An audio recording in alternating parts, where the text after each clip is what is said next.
again, thank you so much for giving me time out of your busy schedule. I know you're completely busy because of the election coming up and chaos, and so the fact that you're giving student media a chance in your busy schedule really means a lot.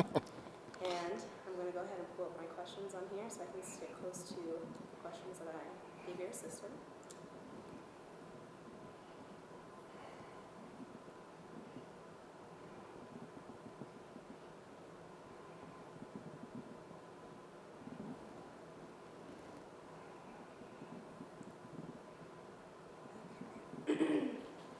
All right, so how long have you been in the position as the Commissioner of Agriculture?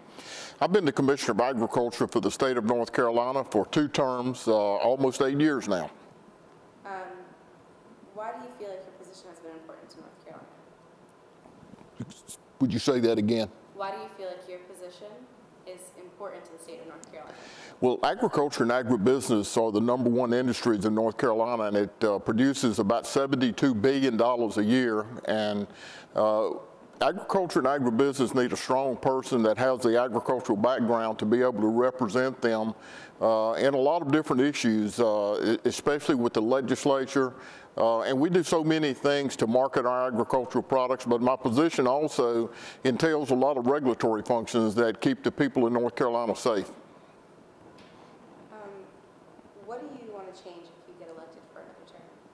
Well, you know, I want to continue to do what we have done for 2 terms. We have built one of the best departments of agriculture in the country right here in North Carolina, and in fact, I am the president of the National Association of Departments of Agriculture that encompasses all 50 states and the U.S. territory. So I want to continue to provide the leadership that we so desperately need in agriculture, since there's about 98% of us grow the food supply, and the other 2% of us grow the food supply, and about 98% of the consumers. What do you see the future of North Carolina's agriculture system? The future of agriculture in this state is very, very bright. When I see the United Nations say that by the year 2030 that we're going to have to grow 50% more food to feed the people worldwide, that means opportunity, and we need to be able to position ourselves in North Carolina to take advantage of this opportunity and export a lot of agricultural goods abroad.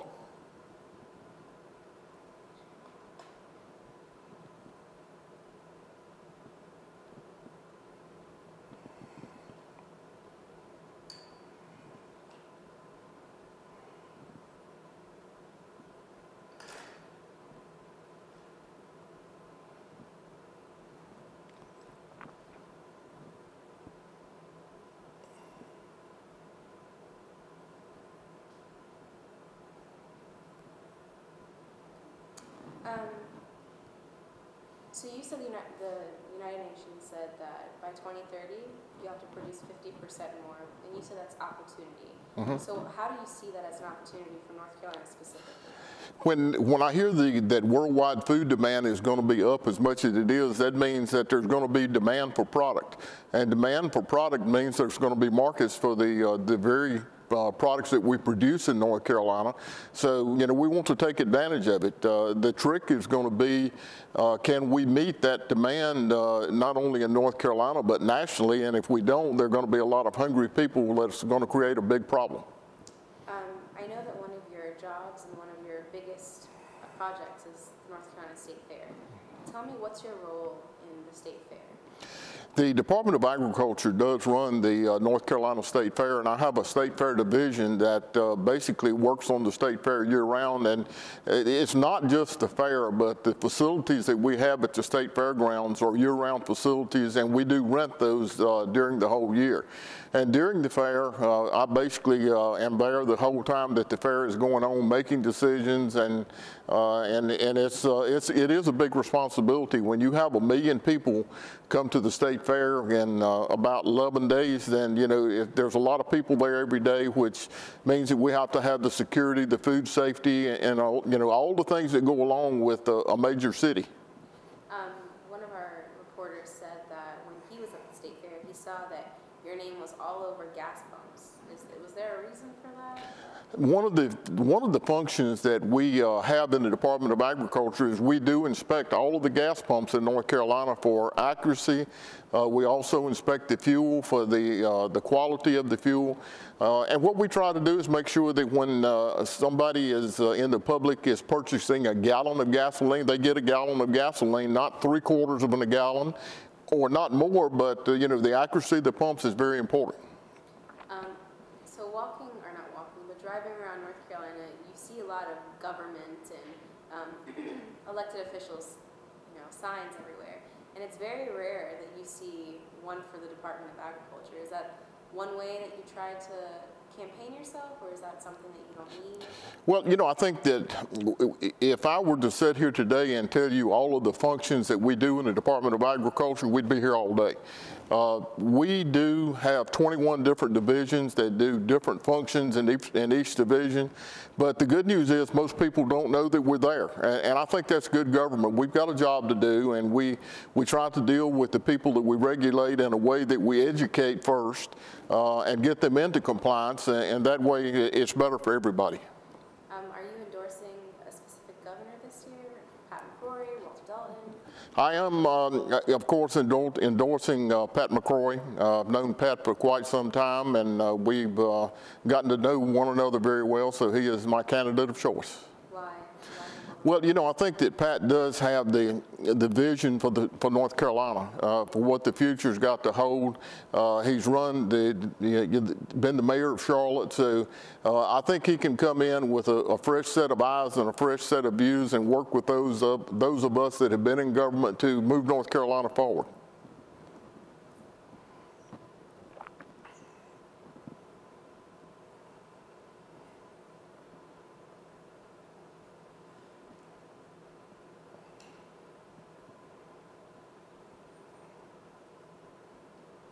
And as far as presidential election coming up, is there a specific candidate that you are supporting? I do support Mitt Romney. I'm actually on his agricultural team and have been working for him in North Carolina. And if he's elected, I look forward to working with him on agricultural issues that affect not only North Carolina but the nation. How long has it been since you've worked with Mitt Romney? I have been on his team since, I guess, the beginning of the year. Okay. Why do you support Governor Romney over President Obama? Well, you know, I do think that the last 4 years have not been what we need in the United States as far as economic, moving our economy forward. So, you know, I'm ready for Mr. Romney, who has had a lot of experience in the business world, to come in and once again bring in fresh ideas to move our economy forward. And we've got to do that pretty quickly with the debt that we have. And the lack of output in the economy. We're headed toward a pretty bad situation if we don't turn it around quickly. What can President Romney help as far as resources or whatever it may be for you in agriculture specifically?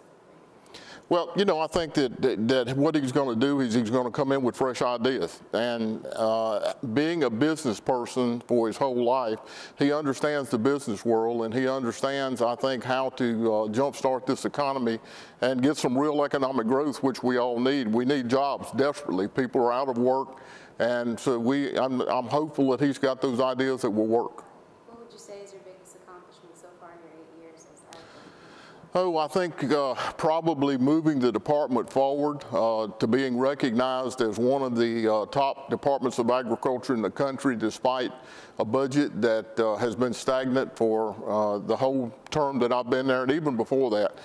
We've developed a lot of public-private partnerships that have allowed us to move into excellence in food safety. The State Fair has had 1 million attendees in 2 years and almost 1 million this year. So the accomplishments that I guess that I'm proud of is agriculture and agribusiness continue to grow in this state. Even during the recession, we grew agriculture and agribusiness by about 6 percentage points, and not many industries can say that. We've upped our international trade by up to about $3 billion a year now in exports. And I saw the trend line the other day from the time that I began and until this day, and the trend line is very, very good. So I'm very proud of that. If change one thing from one thing you could have done better, one thing that you could have done differently, or one thing that you see crucial to another term if you're given that opportunity, what would that be? You know, I've been asked that question a lot of times, and I've really thought back on it, and there's not anything that I know of, any major thing that I know of that I would change in these 8 years, and that, you know, that's not being arrogant, but I have very closely evaluated that to see if there are things that we could do. Certainly, I wish that, you know, that our budget in the Department of Agriculture had been better so that we could do a lot more things than we've done, but what we've done is taken the meager resources that we have and been efficient with them. Got a lot of buy-in from the employees in the department to move that department forward, and I'm very proud of it. So there's nothing that you think you can go back and... I can't think of one thing that I would go back decision-wise that in 8 years that I would change. And believe me, I've looked at it hard. If I could change the weather a couple days at the state fair so that I could have had more people come to the fair, that would have been nice, but you know, that's out of my control. So when I make decisions, I weigh the information very carefully before I make decisions and get the opinions of my senior leadership, and I move forward with decisions, and I don't know of one that I would change today. If you could tell a voter who's trying to decide between you and your opponent why they should vote for you, what would you say? You know, I think what I would say is look at the track record. My whole life was spent in agricultural leadership before becoming Commissioner of Agriculture. So I had, even though I didn't think I would ever do this, I was in training the whole time. And then the record since I've been there with the Department of Agriculture, being elected as the national president of all the departments of agriculture, I think I bring vision and leadership to the job, and that's what we've got to have to move forward in the future. Okay.